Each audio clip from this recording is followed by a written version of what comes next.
ஓம் சாய்ராம். என் அன்பு குழந்தையே, இந்த நல்லதொரு விடியலில் இன்று உனக்கு உன் சாயப்பா நானும் உன்னுடைய குலதெய்வமும் உனக்கான வரம் தர வந்துள்ளோம் என் செல்லமே. இதோ உனக்கான அதிர்ஷ்டங்கள் பல அழைக்கின்றது. நல்லதொரு விடியலில் உனக்கான பொழுதாகத்தான் விடிந்திருக்கிறது. உன்னுடன் எந்த பொருளும் செல்வமும் வரப்போவதில்லை. ஆனால் நீ செய்த பாவ புண்ணியங்கள் மட்டுமே உன்னை தொடரும்.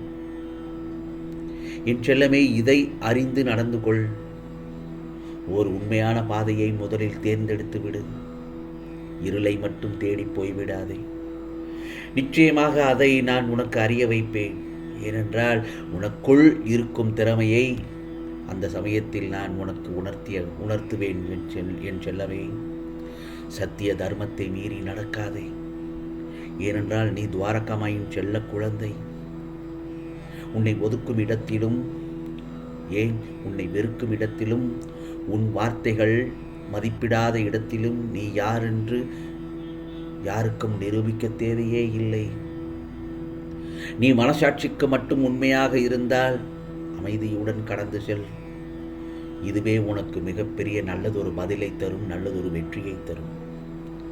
எவன் ஒருவன் பிறர் மீது குறை கூறிக்கொண்டு குதர்க்கம் செய்கிறானோ அவன் உள்ளத்தை காயப்படுத்துகிறான். எவன் எல்லா துன்பங்களையும் தாங்கிக் கொண்டு சாயி சாயி என்று என்னை சரணடைகிறானோ அவன் என்னை மகிழ்ச்சியில் ஆழ்த்துகிறான். ஆம் செல்லமே, இதோ உன்னை பாதுகாத்து வழி நடத்துவது உன் சாயப்பாவும் உன் குலதெய்வமும் கடமையாகும் அல்லவா? அப்படி இருக்கும் பட்சத்தில் உனக்கு எந்த ஒரு இடத்திலும் எந்த ஒரு நோயையும் நெருங்க விட மாட்டோம். எந்த சூழலிலும் உன்னை கைவிட மாட்டோம் என் செல்லமே. சில நேரங்களில் உறங்கி கிடந்தால் சிலந்தி வலையும் உன்னை சிறைபிடிக்கும். புரிகிறதா? உறவுகளை புரிந்து கொள்ளாத சிலரிடம் எவ்வளவு அன்பை கொட்டினாலும் அது குப்பைக்கு சமமாகும். நீ நேசிப்பவர்களுக்கு உன் நேசத்தை சொல். எந்த கவலையும் எதையும் மாற்றப் போவதில்லை. நீ எப்போதும் நிமிர்ந்தே நடக்க பழகிக்கொள்.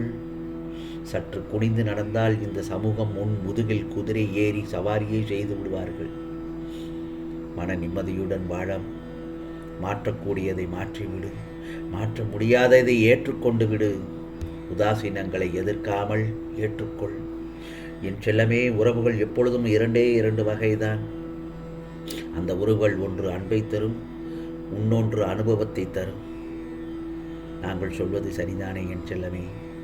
நீ அமைதியாக வாழ விரும்பினால் நீ பார்த்ததையும் கேட்டதையும் எல்லோரிடமும் பகிர்ந்து கொள்ளாதே. எல்லோரிடமும் தேவையில்லாமல் சொல்லாதே. தனக்கே வலித்தாலும் தன்னை சேர்ந்தவர்களுக்கு வலிக்கக்கூடாது என்று நினைப்பதுதான் உண்மையான அன்பு. ஆகவே வாழ்வில் நீ அழகாக நிம்மதியாக வாழ நினைப்பதை விட மறந்துவிடு. மறதியும் மிக மிக அவசியம் என்பதை புரிந்துகொள். பல நேரங்களில் மறதி ஒரு நல்ல மருந்தாகும் என் செல்லனே. ஏனென்றால் மறக்கக்கூடாத நிகழ்வுகளை நீ மறக்காமல் உன் மனதிலேயே போட்டு குமரிக்கொண்டே இருந்தால் அது உனக்கு மனதை ரணமாக்கிவிடும்.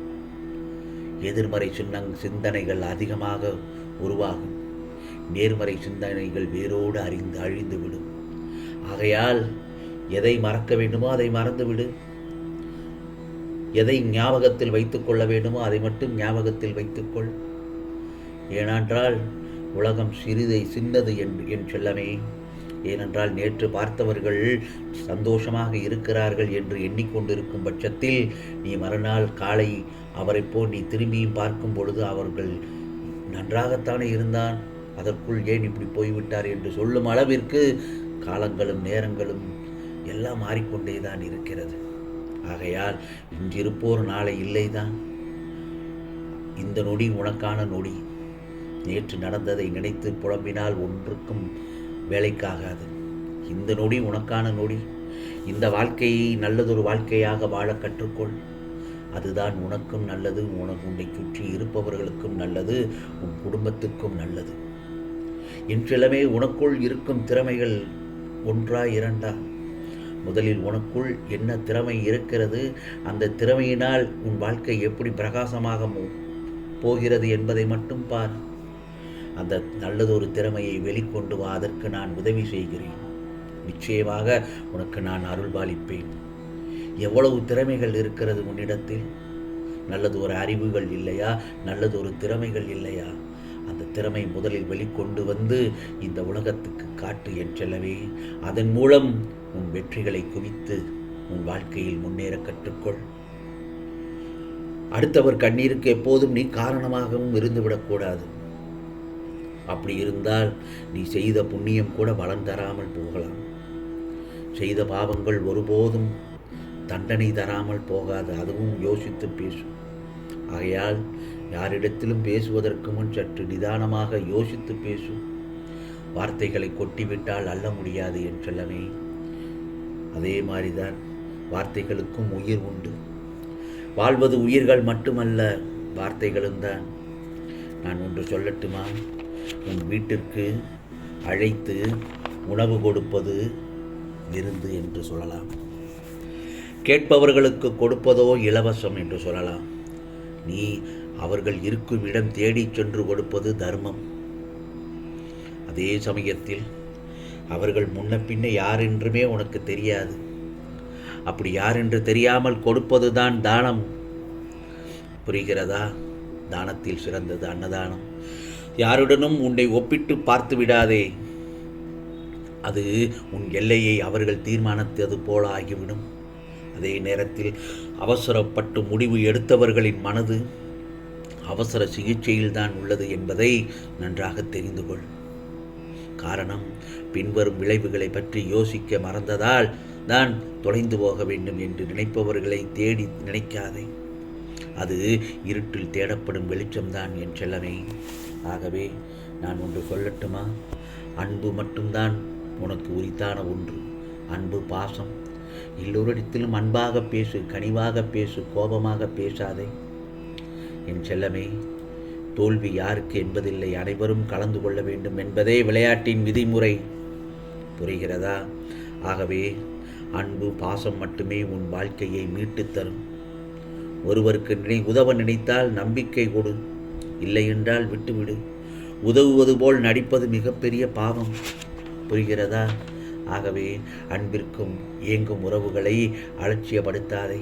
அவர்களிடமும் நம் அன்பை எதிர்பார்க்கும் நேரம் வரும். வாழ்க்கையில் வெற்றி பெற வேண்டுமானால் நல்ல நண்பர்கள் தேவை.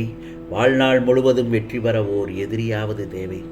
ஆகவே எவர் ஒருவரும் உனக்கு வாழ்க்கை பயணத்தை புரிந்து கொள்ளப் போவதில்லை. இங்கு வாழ்வது உன்னுடைய வாழ்க்கையை வாழத்தானே தவிர ஒவ்வொருவரும் உன்னை புரிந்து கொள்வதற்காக அல்ல. நாம் எங்கிருந்து வந்தோம் என்று நினைப்பதை விட எதை நோக்கி செல்கிறோம் என்பதுதான் முக்கியம். ஆகவே இந்த பதிவு உனக்கான பதிவுதான். உனக்கானது நிச்சயமாக நல்லதே நடக்கும், நல்லதே நடக்கும். ஓம் சாய்ராம், ஓம் சாய்ராம். ராம்ஜி அருள் கிடைக்கட்டும்.